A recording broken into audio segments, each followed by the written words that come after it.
Hello दोस्तों, नमस्कार। आप लोग का स्वागत है मेरे यूट्यूब चैनल जीनियस जीके में। आज के इस वीडियो का टॉपिक जो सुपर सेट में करवाने जा रहा हूँ आप लोगों को आरआरबी का ग्रुप डी में, ठीक है। 100% ऑल कॉम्पिटिटिव एग्ज़ाम का है। टॉप 100 में आप लोगों को प्रीवियस ईयर क्वेश्चन करवाऊँगा आप लोगों को। तो चलिए वीडियो स्टार्ट करने से पहले बता दें कि आप लोग को हमारे इस चैनल पर नए हैं तो इस चैनल को सब्सक्राइब कर लें, बेल आइकन दबाना ना भूलें। तो चलिए आइए वीडियो स्टार्ट करते हैं। पहला क्वेश्चन है, संविधान सभा के अस्थायी अध्यक्ष कौन थे? ए. जेबी कृपलानी, बी. राजेंद्र प्रसाद, सी. जवाहरलाल नेहरू, डी. सच्चिदानंद सिन्हा। तो इसका राइट आंसर हो जाएगा option number D, Sachchidanand Sinha, जो संविधान सभा के अस्थायी अध्यक्ष थे। अगले क्वेश्चन की तरफ चलते हैं। अगला क्वेश्चन है, संविधान सभा के अस्थायी अध्यक्ष कौन थे? A. Doctor Rajendra Prasad, B. Pandit Jawaharlal Nehru, C. Doctor Bhimrao Ambedkar, D. Mahatma Gandhi. तो इसका राइट आंसर हो जाएगा option number A, doctor Rajendra Prasad. ठीक है दोस्तों, ये अस्थायी अध्यक्ष थे विधानसभा के। अगला क्वेश्चन है, भारतीय संविधान सभा को किसने बनाया? ए. महात्मा गांधी, बी. बाल गंगाधर तिलक, सी. मोतीलाल नेहरू, डी. संविधान सभा ने। तो इसका राइट आंसर हो जाएगा संविधान सभा को किसने बनाया? तो ऑप्शन नंबर डी, संविधान सभा ने खुद बनाया है संविधान को। ठीक है, अगले क्वेश्चन की तरफ चलते हैं। अगला क्वेश्चन है, संविधान सभा के लिए चुनाव कब संपन्न हुआ? ए. 1944 में, बी. 1942 में, सी. 1946 में, डी. 1948 में। तो इसका राइट आंसर हो जाएगा ऑप्शन नंबर सी, 1946 में चुनाव का संपन्न हुआ था। अगले क्वेश्चन की तरफ चलते हैं। अगला क्वेश्चन है, संविधान सभा की प्रथम बैठक कब की गई? ए. 14 दिसंबर 1946, बी. 17 दिसंबर 1946, सी. 2 दिसंबर 1946, डी. 9 दिसंबर 1946। तो इसका राइट आंसर हो जाएगा ऑप्शन नंबर डी, 9 दिसंबर 1946 को प्रथम बैठक हुई थी विधानसभा की। ठीक है, अगले क्वेश्चन की तरफ चलते हैं। अगला क्वेश्चन है, संविधान सभा का प्रथम अधिवेशन कहाँ हुआ था? ए. आगरा में, बी. पुणे में, सी. दिल्ली में, सी. मुंबई में, डी. दिल्ली में। तो इसका राइट आंसर हो जाएगा ऑप्शन नंबर डी, दिल्ली में प्रथम अधिवेशन हुआ था। ठीक है, अगला क्वेश्चन की तरफ चलते हैं। अगला क्वेश्चन है, संविधान सभा के उद्घाटन अधिवेशन की अध्यक्षता किसने की थी? उद्घाटन अधिवेशन की अध्यक्षता किसने की थी? ए. जवाहरलाल नेहरू, बी. सच्चिदानंद सिन्हा, सी. डॉक्टर राजेंद्र प्रसाद, डी. रविंद्रनाथ टैगोर। तो इसका राइट आंसर हो जाएगा ऑप्शन नंबर बी, सच्चिदानंद सिन्हा उद्घाटन के समय अध्यक्ष बने थे। ठीक है, देखिए थी। अगला क्वेश्चन है दोस्तों, भारतीय संविधान भारतीयों की इच्छा अनुसार होगा किसके द्वारा यह कथन व्यक्त किया गया है? ए. महात्मा गांधी को, सॉरी दोस्तों एक को है प नहीं आएगा, महात्मा गांधी को, B. Indira Gandhi, C. Jawaharlal Nehru, D. Morarji Desai. तो इसका राइट आंसर हो जाएगा ऑप्शन नंबर ए, महात्मा गांधी को। ठीक है, अगले क्वेश्चन की तरफ चलते हैं। अगला क्वेश्चन है, किसके द्वारा ब्रिटिश सरकार से मांग की गई कि भारतीय संविधान के निर्माण के लिए संविधान सभा का गठन किया जाए? ए. M.N. राय द्वारा, बी. जवाहरलाल नेहरू द्वारा, सी. मोतीलाल नेहरू द्वारा, डी. महात्मा गांधी द्वारा। तो इसका राइट आंसर हो जाएगा option number C, Motilal Nehru द्वारा संविधान सभा का गठन किया गया था। ठीक है, अगले क्वेश्चन की तरफ चलते हैं। अगला क्वेश्चन है, संविधान सभा को किसने मूर्त रूप प्रदान किया? ए. इंदिरा गांधी, बी. राजेंद्र प्रसाद, सी. H.C. मुखर्जी, डी. जवाहरलाल नेहरू। इसका राइट आंसर हो जाएगा option number D, Jawaharlal Nehru मूर्त रूप से प्रदान किया था। ठीक है, अगला क्वेश्चन है, कांग्रेस ने किस वर्ष संविधान की निर्माण की मांग को लेकर प्रस्ताव पारित किया था? ए. 1942 में, बी. 1936 में, सी. 1924 ईस्वी में, डी. 1930 ईस्वी में। तो इसका राइट आंसर हो जाएगा ऑप्शन नंबर बी, 1936 ईस्वी में। ये क्वेश्चन दोस्तों मैं करा रहा हूँ वो सारे के सारे वीवीआई क्वेश्चन है दोस्तों। ये सब क्वेश्चन एग्ज़ाम्स में आ चुके हैं, कई बार आए हुए हैं। चलिए अगला क्वेश्चन है, संविधान सभा का संवैधानिक सलाहकार किसे नियुक्त किया गया था? ए बी एन राव को, बी एम एन राय को, सी बाल गंगाधर तिलक को, डी राजेंद्र प्रसाद को। तो इसका राइट आंसर हो जाएगा option number A B N Rau को। ठीक है, अगले क्वेश्चन की तरफ चलते हैं। अगला क्वेश्चन है, संविधान के विभिन्न पहलुओं के अध्ययन हेतु संविधान सभा में कितनी समितियां नियुक्त की गई थी? ए 10, बी 13, सी 12, डी 11। इसका राइट आंसर हो जाएगा ऑप्शन नंबर बी 13 समितियां नियुक्त की गई थी। ठीक है, ये भी क्वेश्चन वीवीआई है दोस्तों। ठीक है, इसे भी ध्यान से ही देखें। चलिए अगले क्वेश्चन की तरफ चलते हैं। अगला क्वेश्चन है, संविधान सभा के प्रारूप समिति की नियुक्ति कब की गई?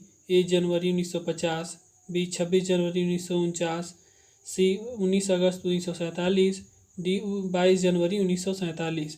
तो इसका राइट आंसर हो जाएगा ऑप्शन नंबर सी 29 अगस्त 1947 में प्रारूप समिति नियुक्त की गई थी। अगला क्वेश्चन है, भारतीय संविधान सभा की प्रारूप समिति के अध्यक्ष थे? A Rabindranath Tagore, B Bhimrao Ambedkar, C Jawaharlal Nehru, D B N Roy. तो इसका राइट आंसर हो जाएगा option number B Bhimrao Ambedkar. अगला क्वेश्चन है, संविधान सभा के प्रारूप समिति में सदस्यों की संख्या कितनी थी? ए 7, बी 6, सी 9, डी 8। तो इसका राइट आंसर हो जाएगा ऑप्शन नंबर ए 7 संख्याएं थी, सदस्यों की संख्याएं थी। अगला क्वेश्चन है, संविधान की प्रारूप समिति के समक्ष प्रस्तावना का प्रस्ताव किसने रखा? A Mahatma Gandhi, B Indira Gandhi, C Jawaharlal Nehru, D Sachchidanand Sinha. तो इसका राइट आंसर हो जाएगा option number C Jawaharlal Nehru. ठीक है, अगले क्वेश्चन की तरफ चलते हैं। अगला क्वेश्चन है, संविधान सभा में उद्देश्य प्रस्ताव किसने प्रस्तुत किया? ए सच्चिदानंद सिन्हा, बी इंदिरा गांधी, सी महात्मा गांधी, डी जवाहरलाल नेहरू। तो इसका राइट आंसर हो जाएगा option number D Jawaharlal Nehru. अगले क्वेश्चन की तरफ चलते हैं। अगला क्वेश्चन है, ये भी देखिए दोस्तों, ये वीवीआई क्वेश्चन है। भारतीय संविधान सभा संघीय शक्ति समिति के अध्यक्ष कौन थे? A Bal Gangadhar Tilak, B Jawaharlal Nehru, C Motilal Nehru, D M N Roy. तो इसका राइट आंसर हो जाएगा option number B Jawaharlal Nehru समिति सभा के अध्यक्ष थे, संघीय शक्ति समिति के अध्यक्ष थे। अगला क्वेश्चन है, भारत को एक संविधान देने का प्रस्ताव कब संविधान सभा द्वारा पारित किया गया था? ए 8 अगस्त 1947, बी 22 जुलाई 1947, सी 26 नवंबर 1949, डी 22 जनवरी 1947। तो इसका राइट आंसर हो जाएगा ऑप्शन नंबर डी 22 जनवरी 1947 में पारित किया गया। अगले क्वेश्चन की तरफ चलते हैं। अगला क्वेश्चन है, कैबिनेट मिशन योजना के अनुसार संविधान सभा में कुल कितने सदस्य होने हैं? ए 390, बी 380, सी 389, डी 391। तो इसका राइट आंसर हो जाएगा ऑप्शन नंबर सी 389। अगला क्वेश्चन की तरफ चलते हैं। अगले क्वेश्चन है, संविधान निर्मित्री सभा में झंडा समिति के अध्यक्ष कौन थे? ए JB कृपलानी, बी जवाहरलाल नेहरू, सी सुभाष चंद्र बोस, डी महात्मा गांधी। तो इसका राइट आंसर हो जाएगा ऑप्शन नंबर ए JB कृपलानी। अगला क्वेश्चन की तरफ चलते हैं दोस्तों। अगला क्वेश्चन है, भारत की संविधान सभा द्वारा राष्ट्रीय झंडे की डिजाइन को कब स्वीकार किया गया? ए 22 जुलाई 1946, बी 22 जुलाई 1947, सी 22 जुलाई 1948, डी 22 जुलाई 1949 में। तो इसका राइट आंसर हो जाएगा ऑप्शन नंबर बी, 22 जुलाई 1947 को स्वीकार किया गया। ये भी वीवीआई क्वेश्चन है दोस्तों, ये कई बार आ चुका है, एसएससी में कई बार आ चुका है दोस्तों क्वेश्चन ये। अगला क्वेश्चन है, संविधान सभा की कितनी उपस्थिति सदस्यों से संविधान पर हस्ताक्षर किया? ठीक है, 280, ए बी 249, सी 284, डी 295। तो इसका राइट आंसर हो जाएगा ऑप्शन नंबर सी, 284 हस्ताक्षर हुआ था। ठीक है, अगला क्वेश्चन है, और ये दोस्तों हमारा लास्ट क्वेश्चन है। अगर आप लोग इस चैनल पर नए हैं तो इस चैनल को सब्सक्राइब जरूर करें और बेल आइकन दबाना ना भूलें। अगर ऐसी वीडियो आप लोगों को चाहिए तो आप कमेंट बॉक्स में ज़रूर बताएं किस टॉपिक से वीडियो चाहिए, आप लोगों को मैं बना के दूंगा उसी टॉपिक्स पे वीडियो आप लोगों को। और बेहतरीन और सारे मतलब इंपॉर्टेंट क्वेश्चन आप लोग को निकाल के बताऊँगा जिस टॉपिक्स पे आप लोगों को क्वेश्चन आंसर चाहिए। तो चलिए दोस्तों, ये लास्ट क्वेश्चन है, भारतीय संविधान के झंडा समिति के अध्यक्ष कौन थे? ए जवाहरलाल नेहरू, बी राजेंद्र प्रसाद, सी डॉक्टर भीमराव अम्बेडकर, डी जेबी कृपलानी। तो इसका राइट आंसर हो जाएगा ऑप्शन नंबर डी, जेबी कृपलानी झंडा समिति के। पहला क्वेश्चन है, शिवाजी कब और कहाँ पैदा हुए? ए 1607 पुरंदर, बी 1615 पुणे, सी 1622 रायगढ़, डी 1627 सिवनेर। तो इसका राइट आंसर हो जाएगा ऑप्शन नंबर डी, 1627 सिवनेर में। ठीक है, अगले क्वेश्चन की तरफ चलते हैं। अगला क्वेश्चन है, नानाजी साहेब के नाम से कौन प्रसिद्ध थे? ए बाजीराव प्रथम, B Balaji Bajirao, C Balaji Vishwanath, D Sawai Madhavrao. तो इसका राइट आंसर हो जाएगा option number B, Balaji Bajirao. ठीक है, अगले क्वेश्चन की तरफ चलते हैं। अगला क्वेश्चन है, कबीर किस धार्मिक नेता का शिष्य था? ए शंकराचार्य, बी रामानुज, सी रामानंद, डी रामदास। तो इसका राइट आंसर हो जाएगा ऑप्शन नंबर सी, रामानंद के शिष्य थे। ठीक है, कबीर। अगला क्वेश्चन है,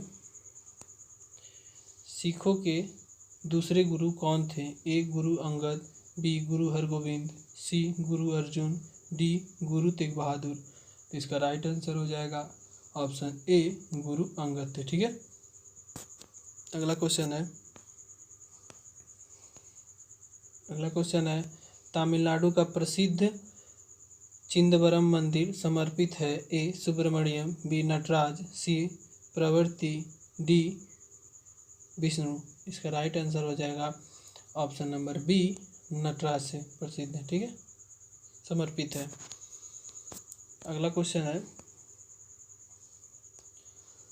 लॉर्ड वेल्सली के साथ संधि पर हस्ताक्षर करने वाला निजाम कौन था? ए सलाबत जंग, बी निजाम अली, सी मुजफ्फर जंग, डी सिकंदर झां। तो इसका राइट आंसर हो जाएगा option number B, Nizam Ali थे। ठीक है, हस्ताक्षर करने वाले निजाम अली थे। अगले क्वेश्चन की तरफ चलते हैं। अगला क्वेश्चन है, विधवा विवाह कानून किसने पास किया? ए कैनिन, बी डलहौजी, सी ऑकलैंड, बी विलियम बैटिंग। तो इसका राइट आंसर हो जाएगा ऑप्शन नंबर ए, कैनिन ने पास किया था। ठीक है, विधवा विवाह कानून। अगला क्वेश्चन है,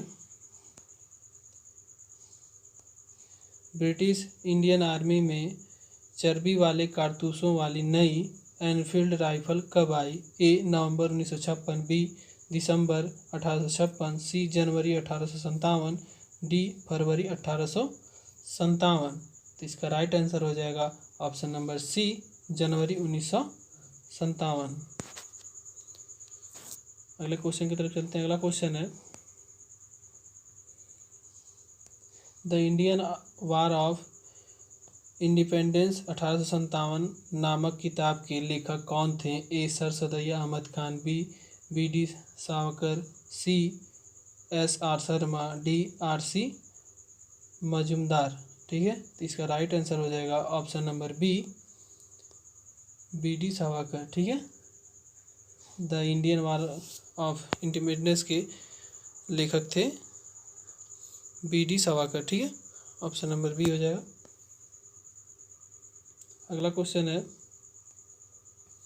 भारतीय सुधार संघ की स्थापना 1870 में किसने की? ए केशव चंद्र सेन ने, बी राम मोहन राय, सी देवेंद्रनाथ, डी विद्यासागर। तो इसका राइट आंसर हो जाएगा ऑप्शन नंबर ए केशव चंद्र सेन ने, ठीक है, स्थापना की थी।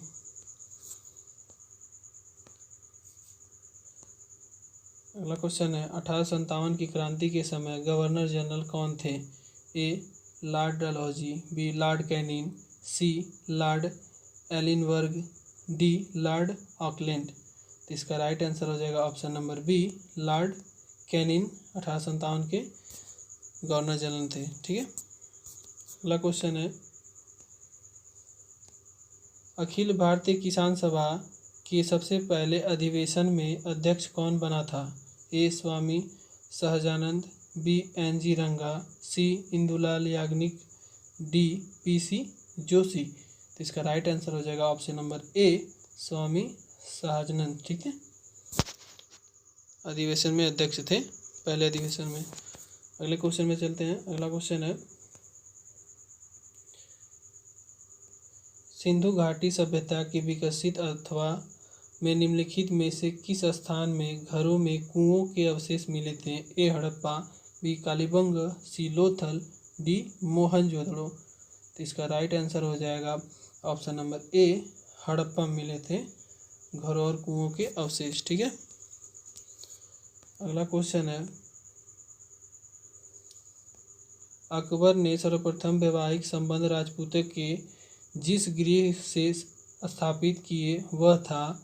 ए बुंदेलों से, बी कछवाहों से, सी राठौड़ों से, डी सिसदियों से, ठीक है। तो इसका राइट आंसर हो जाएगा आपका ऑप्शन नंबर बी कछवाहों से, ठीक है।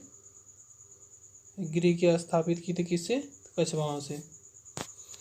अगला क्वेश्चन है, औरंगजेब ने दक्षिण में जिन दो राज्यों को विजय किया वह थे? ए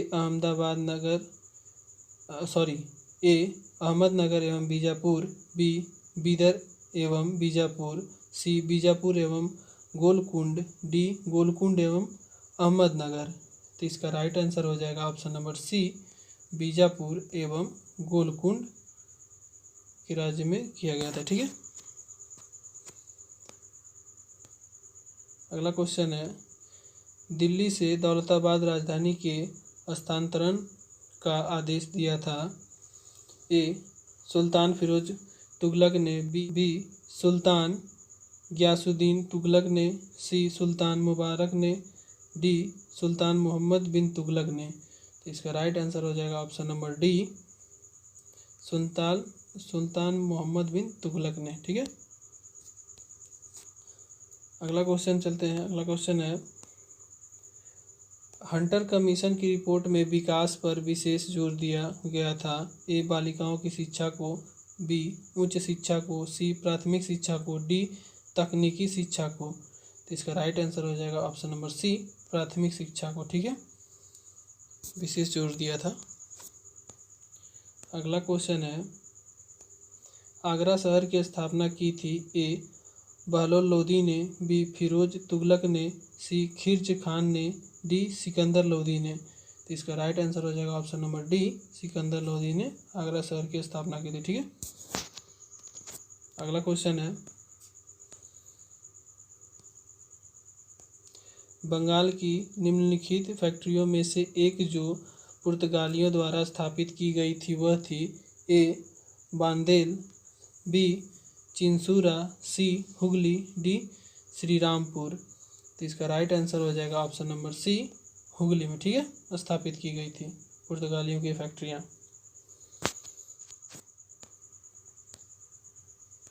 अगला क्वेश्चन है, निम्नलिखित में से किसने सल्तनत काल में प्रचलित डाक व्यवस्था का विस्तृत विवरण दिया है?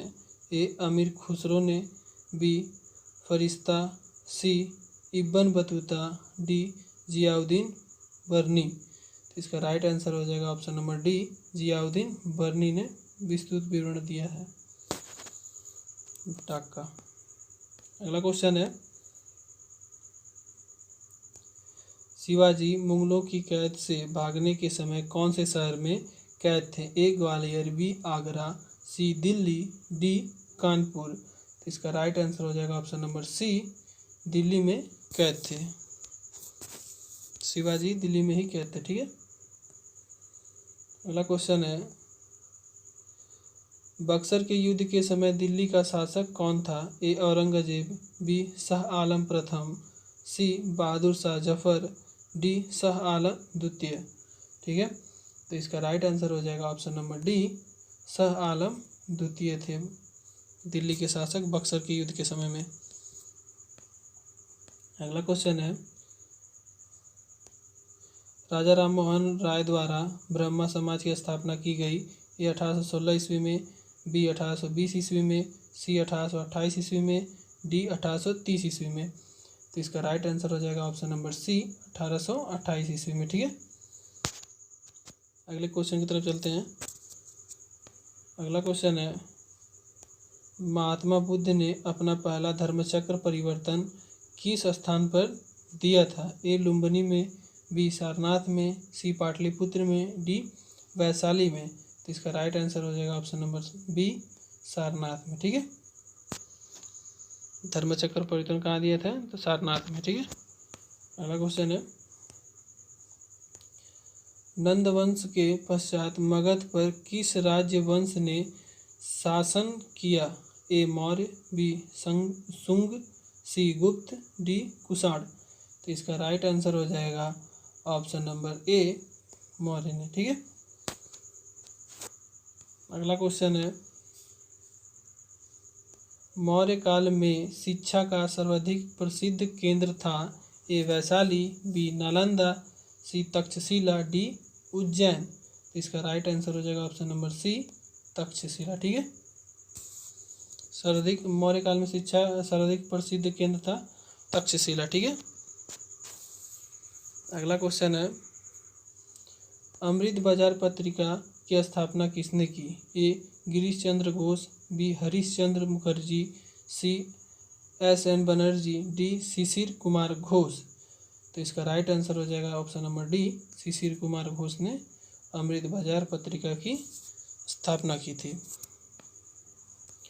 अगला क्वेश्चन है, अंग्रेजी शासन काल में भारत का कौन सा क्षेत्र अफीम उत्पादन हेतु प्रसिद्ध था? ए बिहार, बी दक्षिण, सी भारत ये दक्षिण भारत हो जाएगा, दक्षिण भारत, सी गुजरात, डी आसाम। तो इसका राइट आंसर हो जाएगा ऑप्शन नंबर ए, बिहार में अफीम उत्पादन होती थी। कहाँ पे? तो बिहार में। ठीक है। अगला क्वेश्चन है,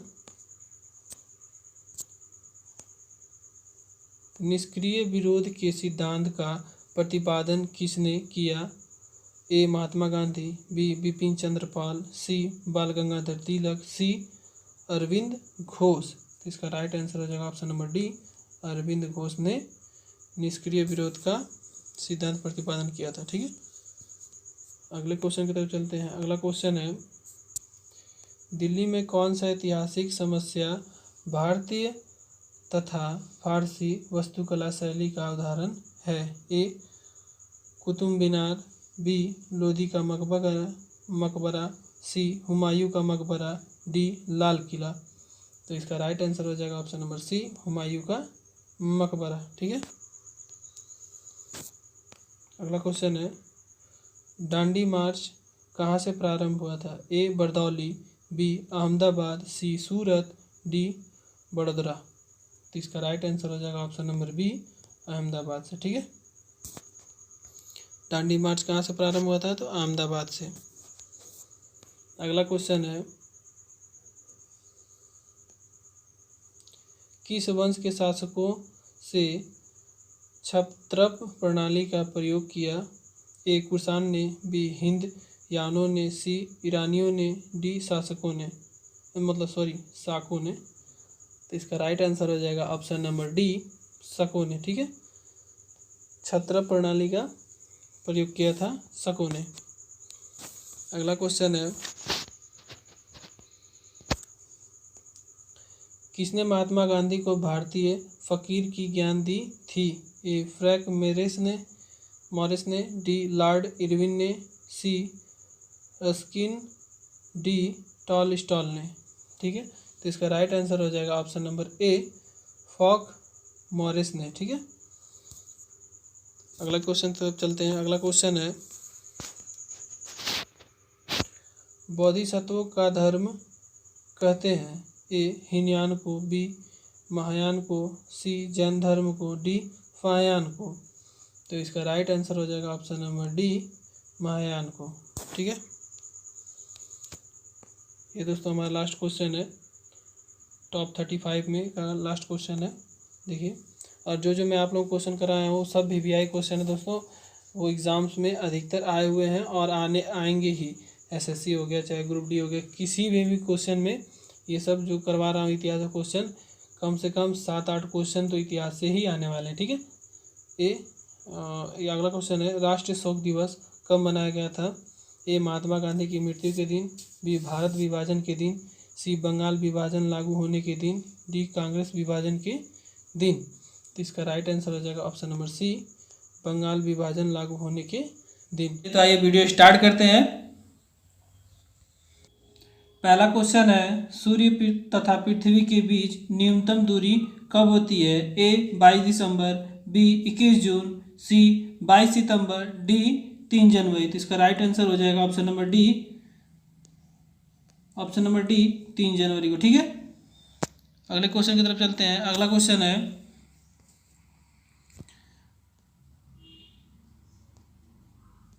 सूर्य से पृथ्वी की अधिकतम दूरी कब होती है? ए 4 जुलाई, बी 30 जनवरी, सी 22 सितंबर, डी 22 दिसंबर। तो इसका राइट आंसर हो जाएगा ऑप्शन ए, 4 जुलाई को होती है। ठीक है, अगले क्वेश्चन की तरफ चलते हैं। अगला क्वेश्चन है,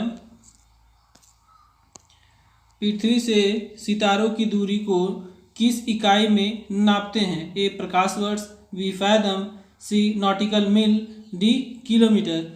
तो इसका राइट आंसर हो जाएगा ऑप्शन नंबर ए, प्रकाश वर्ष से नापते। ठीक है, ये दोस्तों देखिए क्वेश्चन ज़्यादा करके एग्जाम में आए हुए हैं, बेसिक क्वेश्चंस हैं, मैं आप लोग करा रहा हूँ, आप लोग इसे देखें और याद करते जाएं। ठीक है, अधिकांश मौसमी घटनाएं में संपन्न होती है? ए समताप मंडल, बी क्षोभ मंडल, सी क्षोभ सीमा, डी आयन मंडल। तो इसका राइट आंसर हो जाएगा ऑप्शन नंबर बी, क्षोभ मंडल। ठीक है, अधिकतम मौसमी घटनाएं क्षोभ मंडल में संपन्न होती है। ठीक है, अगला क्वेश्चन है,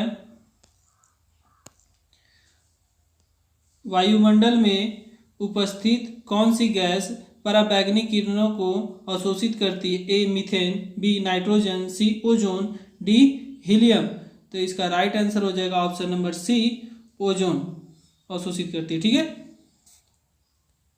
अगले क्वेश्चन की तरफ चलते हैं। अगला क्वेश्चन है, डोल ड्रम पेटी की सामान्य स्थिति कहाँ होती है? ए भूमध्य रेखा के निकट, बी ध्रुवीय क्षेत्रों के निकट, सी कर्क रेखा पर, डी मकर रेखा पर। तो इसका राइट आंसर हो जाएगा ऑप्शन नंबर ए, भूमध्य रेखा के निकट। ठीक है, अगले क्वेश्चन की तरफ चलते हैं। अगला क्वेश्चन है, फैरल का नियम किससे संबंधित है? ए पवनों की दिशा, बी पवनों का वेग, सी तरंगों की तीव्रता, डी इनमें से कोई नहीं। तो इसका राइट आंसर हो जाएगा ऑप्शन ए, पवनों की दिशा। ठीक है, नियमित संबोधित होती है। ठीक है, अगला क्वेश्चन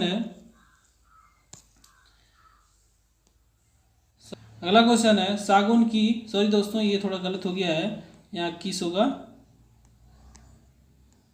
ठीक है, सागौन किस क्षेत्र में बहुतायत में उगता है? ए हिमाचल, बी पश्चिम घाट, सी मध्य भारत, डी असम तथा मेघालय।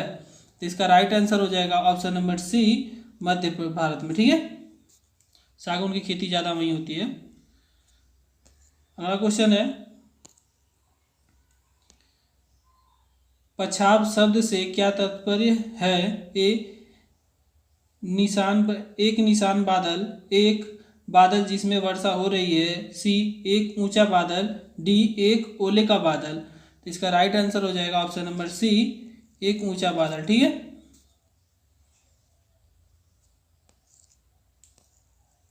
उसका मतलब था। और ये देखिए अगला क्वेश्चन है, समुद्री जल में कौन सा यौगिक सर्वाधिक मात्रा में पाया जाता है?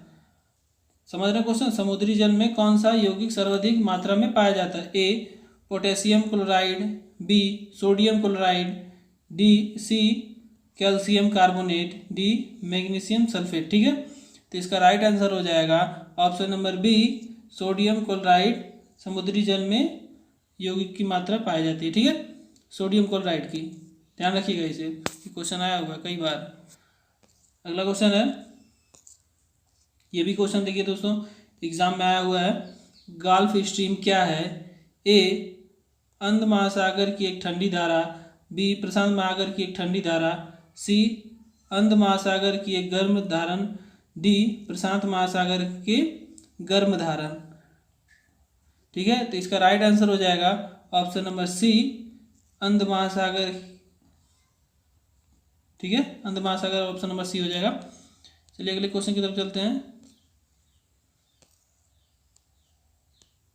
अगला क्वेश्चन है, कॉफी पौधे के किस भाग में प्राप्त होती है? कॉफी पौधे के किस भाग में प्राप्त होती है? ए बीज में, बी फूल में, सी तना में, डी पत्ती में। तो इसका राइट आंसर हो जाएगा ऑप्शन नंबर ए, बीज में प्राप्ति होती है कॉफी। ठीक है, अगला क्वेश्चन है,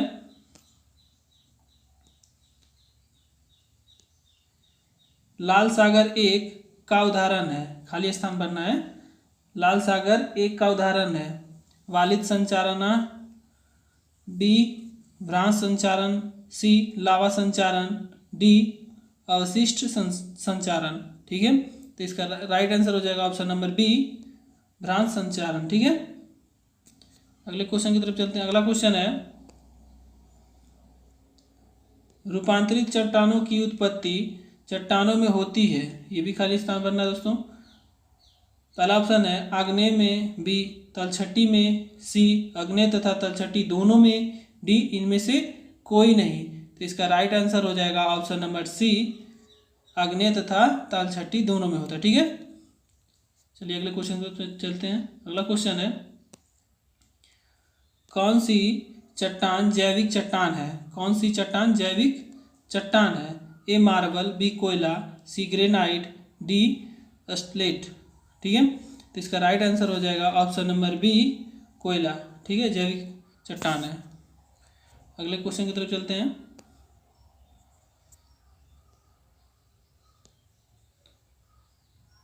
अगला क्वेश्चन है, गंगा सिंधु मैदान में कौन सी मिट्टी सबसे अधिक पाई जाती है? ए पोडजोल, बी जलोढ़, सी लोटराइट, डी रेगून। तो इसका राइट आंसर हो जाएगा ऑप्शन नंबर बी, जलोढ़ पाई जाती है गंगा सिंधु मैदान में। ठीक है, अगला क्वेश्चन है,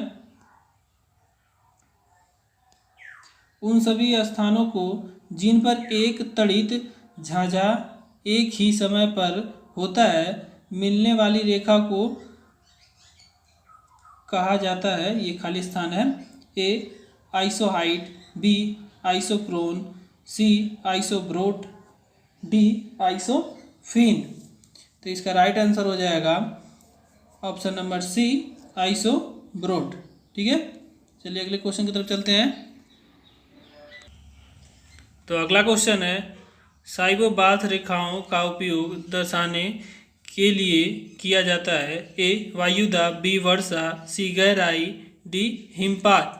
तो इसका राइट आंसर हो जाएगा ऑप्शन नंबर सी, गहराई दर्शाने के लिए किया जाता है। ठीक है, खाली स्थान था, ये समझने का फेर है दोस्तों, थोड़ा सा दिमाग लगाइएगा, हो जाएगा। ठीक है, स्टडी करते रहिएगा। अगला क्वेश्चन है, कुल क्षेत्रफल के दृष्टिकोण से भारत में किस राज्य में संचित क्षेत्र सर्वाधिक है? ए पंजाब, बी तमिलनाडु, सी उत्तर प्रदेश, डी हरियाणा। तो इसका राइट आंसर हो जाएगा ऑप्शन नंबर सी, उत्तर प्रदेश। ठीक है, अगला क्वेश्चन है, रिएक्टर मापक से किसका मापन किया जाता है? ए पवनों का वेग, बी भूकंप, सी गहराई, डी ऊष्मा। तो इसका राइट आंसर हो जाएगा ऑप्शन नंबर बी, भूकंप नापने का किया जाता है। ठीक है, ये सब तो बेसिक क्वेश्चन है दोस्तों, लेकिन आप लोगों को मैं करा रहा हूँ क्योंकि एग्जाम्स हॉल में भूल जाते हैं आप लोग। ठीक है, अगला क्वेश्चन है, अधिकतर भारतीयों का संबंध समूह से है? ए कार्केसाइड, बी नीर्गोआयड, सी ऑस्ट्रेलियड, डी मंगोलायड।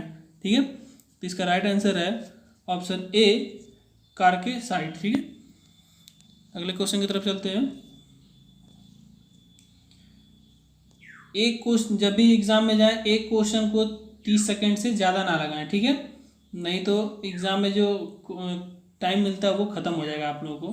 तो इसीलिए थोड़ा क्विक पढ़ें और थोड़ा ध्यान से देखें और दिमाग भी लगाएं पढ़ने में। ठीक है, अमेरिका के निवासी रेड इंडियन लोग को किस नाम से जाना जाता है? ए बुशमैन, बी अल्पाइन, सी अमेरिंद, डी मेसिटोजो।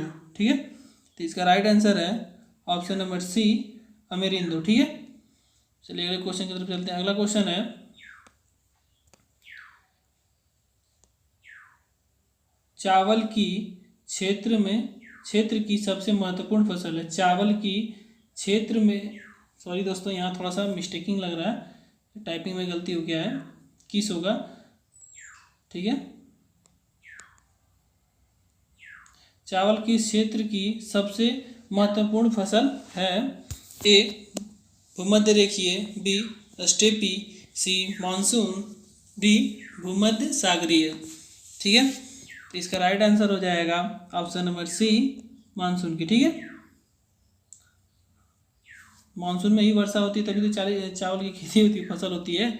चलिए ये दिमाग थोड़ा सा लगाते रहिएगा आप लोग। अगला क्वेश्चन है,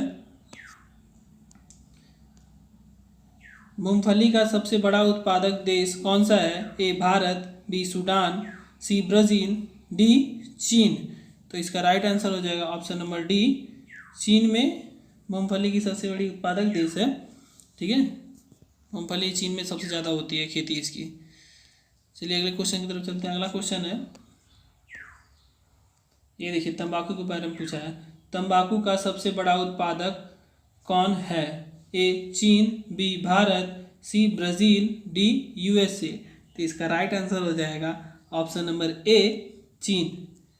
अधिकतर देखिएगा दोस्तों, ज़्यादा करके खेती जहाँ पैदावार ज़्यादा करके होती है, सबसे बड़ा उत्पादन खाने पीने में तो ज़्यादा करके होती है चीन में। ठीक है, देखिए तंबाकू का भी सबसे बड़ा उत्पादन वही है। ठीक है, चलिए अगले क्वेश्चन की तरफ चलते हैं। अगला क्वेश्चन है, लंबे देशवासी कपास का सर्वाधिक उत्पादन कहाँ से होता है? ठीक है, ए यूएसए से, बी यूएई से, सी सूडान से, डी चीन से। इसका राइट आंसर हो जाएगा ऑप्शन नंबर ए, यूएसए से। कपास की खेती सबसे ज़्यादा कहाँ होती है? तो यूएसए। ठीक है, अगले क्वेश्चन की तरफ चलते हैं। अगला क्वेश्चन है, भारत संसार में कहाँ सबसे बड़ा उत्पादक है? देखिए खाली स्थान है, कहाँ भारत सरकार में का सबसे बड़ा उत्पादन है? ए मांस, बी पार्क, सी मक्खन तथा घी, डी पनीर। तो इसका राइट आंसर हो जाएगा ऑप्शन नंबर सी, मक्खन तथा घी का सबसे बड़ा उत्पादक भारत। ठीक है, अगले क्वेश्चन की तरफ चलते हैं। अगला क्वेश्चन है, संसार में मछली का सबसे बड़ा उत्पादन देश है? ए चीन, बी रूस, सी जापान, डी नॉर्वे। इसका राइट आंसर हो जाएगा ऑप्शन नंबर ए, चीन।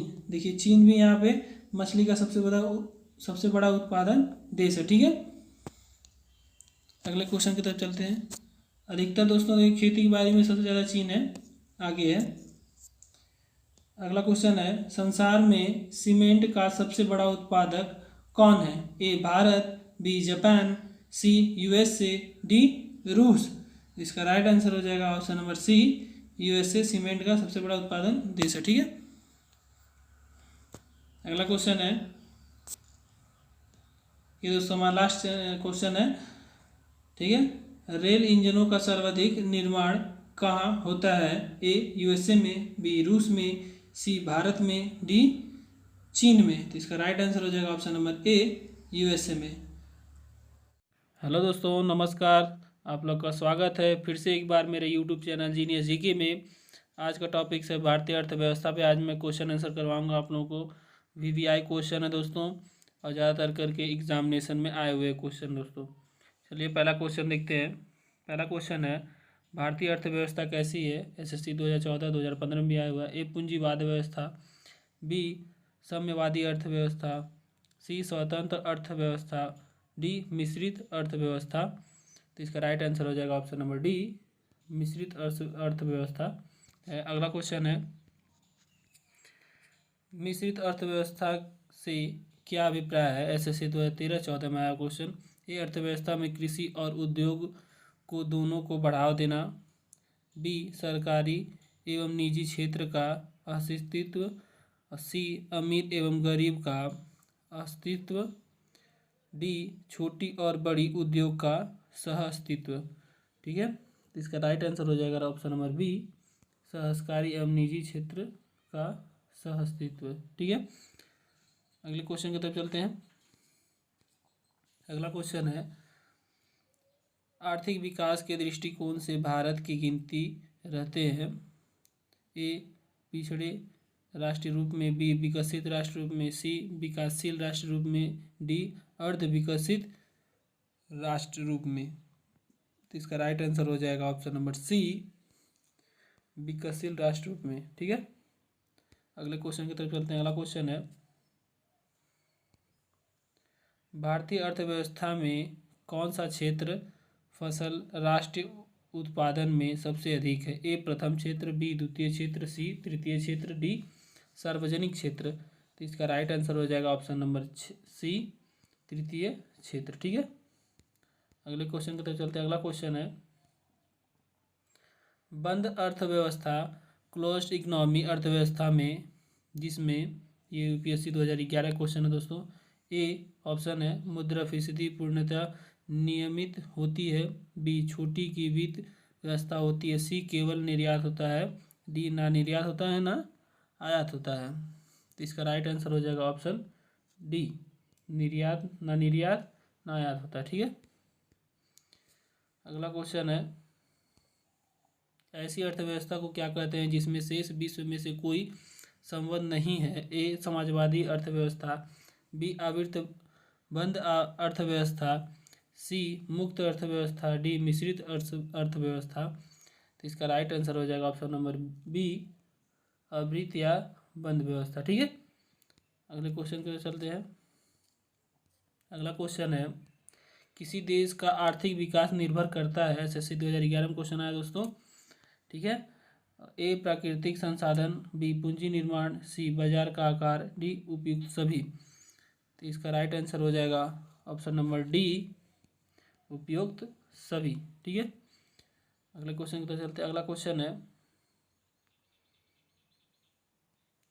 भारत की कुल श्रमिक शक्ति का लगभग कितना भाग कृषि में लगा हुआ है?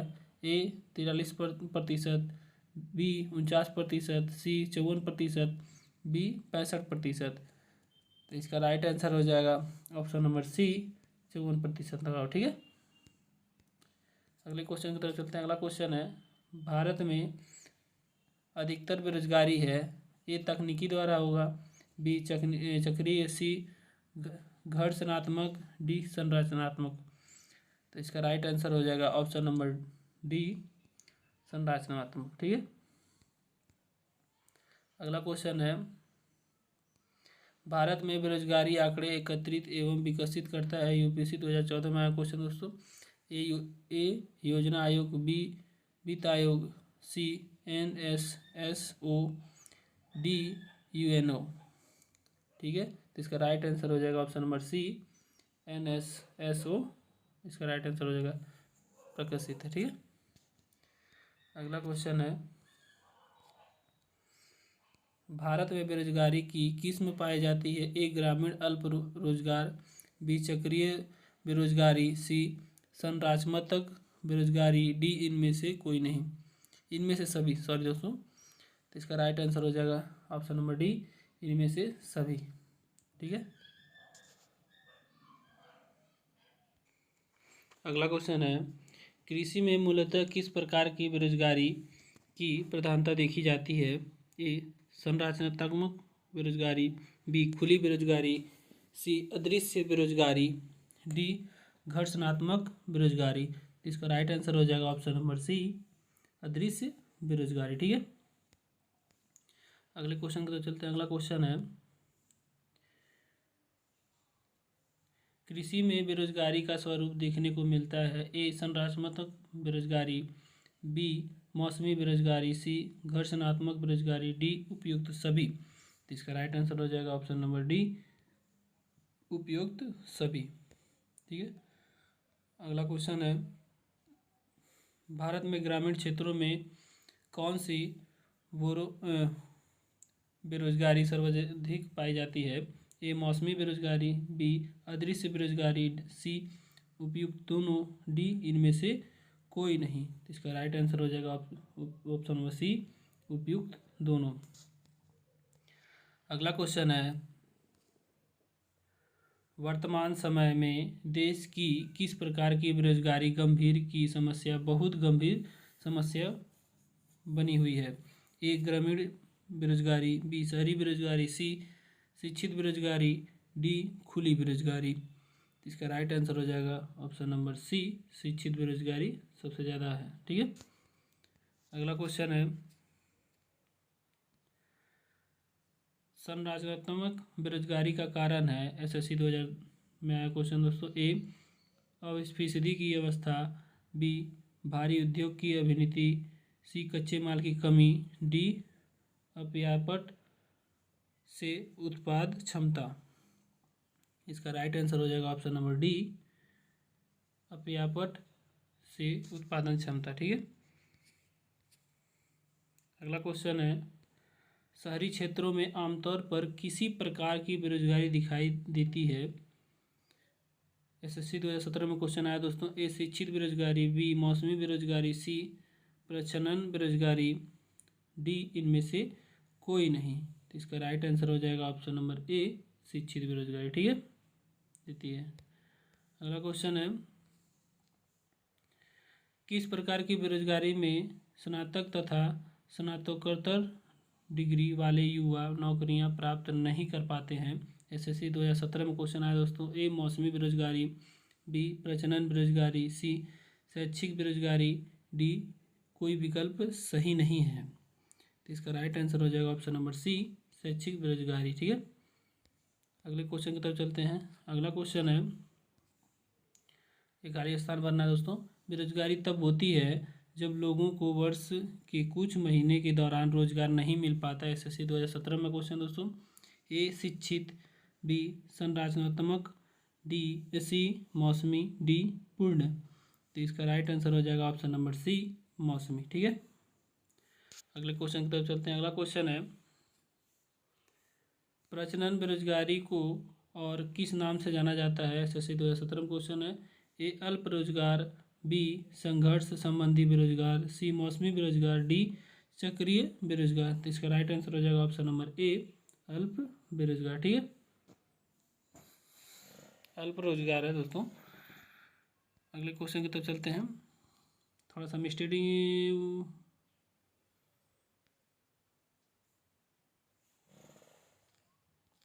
अगला क्वेश्चन दोस्तों, प्रच्छन्न बेरोजगारी निम्न में से किस की एक विशेषता है? यूपीएससी 2013 में क्वेश्चन आया दोस्तों। ए उद्योग की, बी व्यापार की, सी कृषि की, डी यातायात की। इसका राइट आंसर हो जाएगा ऑप्शन नंबर सी, कृषि की। अगला क्वेश्चन है, निम्नलिखित में से कौन भारत में गरीबी रेखा का निर्धारण करता है? यूपीएससी 2018 में। ए केंद्रीय मंत्रिमंडल, बी लोकसभा, सी राज्यसभा, डी नीति आयोग। तो इसका राइट आंसर हो जाएगा option number D, NITI Aayog गरीबी रेखा का निर्धारण करता है। ठीक है, अगला क्वेश्चन है, भारत के किस राज्य में गरीबों का प्रतिशत सबसे अधिक है? ए बिहार, बी छत्तीसगढ़, सी उड़ीसा, डी झारखंड। तो इसका राइट आंसर हो जाएगा ऑप्शन नंबर बी, छत्तीसगढ़ की गरीबी प्रतिशत सबसे अधिक है। ठीक है, अगला क्वेश्चन है, मुख्यतः गरीबी उन्मूलन हेतु निम्नलिखित में से किस प्रधानमंत्री ने मूल रूप से 20 सूत्री कार्यक्रम प्रारंभ किया था यूपीएससी 2017 में? ए जवाहरलाल नेहरू, बी विश्वनाथ प्रताप सिंह, सी लाल बहादुर शास्त्री, डी इंदिरा गांधी। तो इसका राइट आंसर हो जाएगा option number D, Indira Gandhi. ठीक है, अगले क्वेश्चन की तरफ चलते हैं। अगला क्वेश्चन है, निम्नलिखित में से किस राज्य को अधिक कुपोषण के कारण भारत का इथियोपिया कहा जाता है? यूपीएससी 2010 में क्वेश्चन है दोस्तों। ए बिहार, बी मध्य प्रदेश, सी झारखंड, डी उड़ीसा। तो इसका राइट आंसर हो जाएगा option number B, Madhya Pradesh. ठीक है, अगले क्वेश्चन की तरफ चलते हैं दोस्तों। अगला क्वेश्चन है, मानव विकास सूचकांक एसडीआई किस अर्थशास्त्री की देन है? A Adam Smith, B Amartya Sen, C Keynes, D Mahbub ul हक। तो इसका राइट आंसर हो जाएगा option number D, Mahbub ul हक की अर्थशास्त्री की देन है। अगला क्वेश्चन है, निम्नलिखित में से कौन सा मानव विकास सूचांक हिस्सा नहीं है? यूपीएससी 2009 में आया क्वेश्चन दोस्तों। ए स्वास्थ्य एवं पोषण, बी प्रति व्यक्ति आय, सी जन्म के समय जीवन प्रत्याशा, डी सकल नाम निवेश दर। ठीक है, तो इसका राइट आंसर हो जाएगा ऑप्शन नंबर डी, सकल नाम निवेश दर। ठीक है, अगला क्वेश्चन है, मानव विकास सूचकांक का आधार क्या है? एमपीएससी में क्वेश्चन आया दोस्तों। ए स्वस्थ शिक्षा रोजगार जीवन स्तर, बी स्वस्थ शिक्षा रोजगार, सी स्वस्थ शिक्षा जीवन स्तर, डी शिक्षा रोजगार जीवन स्तर। इसका राइट आंसर हो जाएगा ऑप्शन नंबर सी, स्वास्थ्य शिक्षा जीवन स्तर। ठीक है, अगला क्वेश्चन है, राजकीय मानव विकास रिपोर्ट जारी करने वाला प्रथम राज्य है? ए केरल, बी राजस्थान, सी मध्य प्रदेश, डी उत्तर प्रदेश। तो इसका राइट आंसर हो जाएगा ऑप्शन नंबर सी, मध्य प्रदेश। ठीक है, अगले क्वेश्चन की तरफ चलते हैं। अगर दोस्तों आप लोग इस चैनल पर नए हैं तो इस चैनल को सब्सक्राइब करें, लाइक करें, कमेंट करना ना भूलें। अगर किसी भी टॉपिक्स पे आप लोग को वीडियो चाहिए तो आप बताइएगा, उसका सब्जेक्ट बताइएगा किस आधार पे चाहिए, तो उसमें मैं क्वेश्चन आंसर निकाल के आप लोगों को कराऊंगा और उसके साथ में व्याख्या भी मैं आप लोग को बताऊंगा। ये तो क्वेश्चन आंसर करा रहा हूँ, व्याख्या के साथ में कराऊंगा। जिस टॉपिक्स पे आप लोग को चाहिए कमेंट बॉक्स में बताएं। तो चलिए, ये लास्ट क्वेश्चन है आप लोग का। यूएनडीए की मानव विकास रिपोर्ट में भारत को किस श्रेणी में रखा गया है? ए उच्च मानव विकास श्रेणी, बी मध्य मानव विकास श्रेणी, सी निम्न मानव विकास श्रेणी, डी अति निम्न मानव विकास श्रेणी। तो इसका राइट आंसर हो जाएगा ऑप्शन नंबर बी, मध्य मानव विकास श्रेणी। चलिए दोस्तों, यहीं तक वीडियो समाप्त होती है। अगर ये वीडियो आप लोग को अच्छी लगी हो तो अपने दोस्त रिलेटिव में सबको शेयर करें कि उनको मदद हो सके और भी किसी पार्ट को लेकर। ठीक है, चलिए दोस्तों, तब तक के लिए मिलते हैं अगले वीडियो में। जय हिंद, जय भारत।